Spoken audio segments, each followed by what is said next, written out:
is flipping hard work, so, isn't it? It to really find is. markers, find out where you've got to turn, where you know, if you're braking, where you're braking. No. Seriously, when the sun is this low, a set of sunglasses with your dark eyes, and you've got goggles, and you've got the thermal visor, it'd be even better. 20-foot shadows on these guys as well. You're going to know if somebody's trying to overtake you here, aren't you? Yeah, you can really see that upper paddock.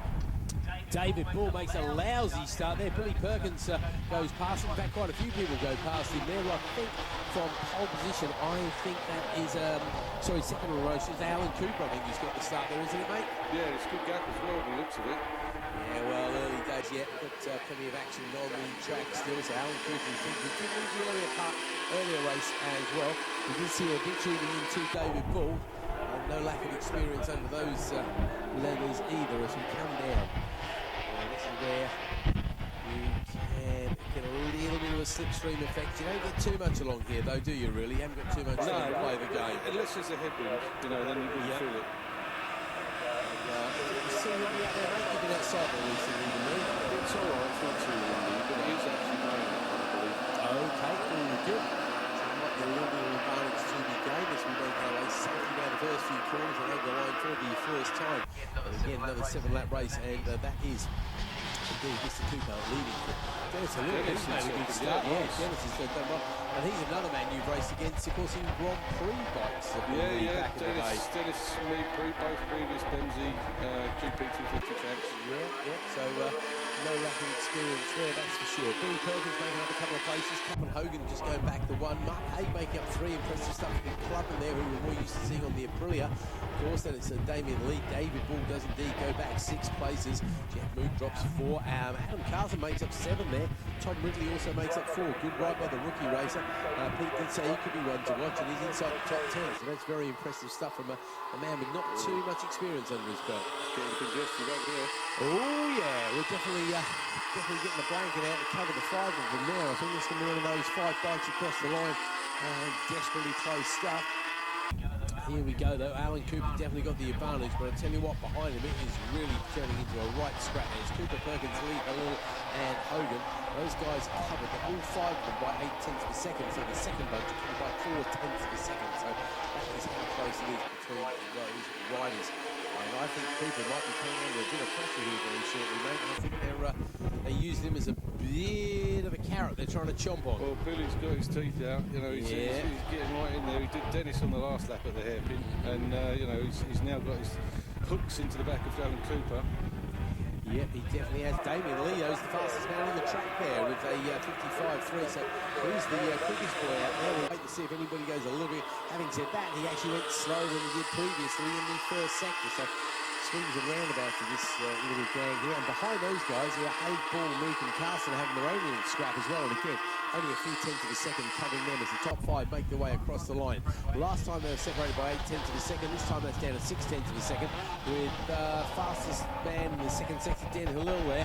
He'll be very annoyed, so he's trying to drag himself back into a podium position, if not a race-winning position. Because the gold medal always looks nice on the dashboard on the drive home, doesn't it? Too right. Actually, have you had any gold medals? Right? Yeah. You had a few medals. I didn't know if you were still hanging in there for the medals as well. Oh, good. Down the bottom we go to Graham Hill once again, and that is close. That is proper racing. So we got a decent grid here. You must have seen, you must have seen some 40-plus grids back in the day when these things were really popular. Yeah. I mean, the big days were not too many. On the grid sort of thing. Yeah, absolutely. Full reserves going on. We've had a few classes with that this weekend, unfortunately.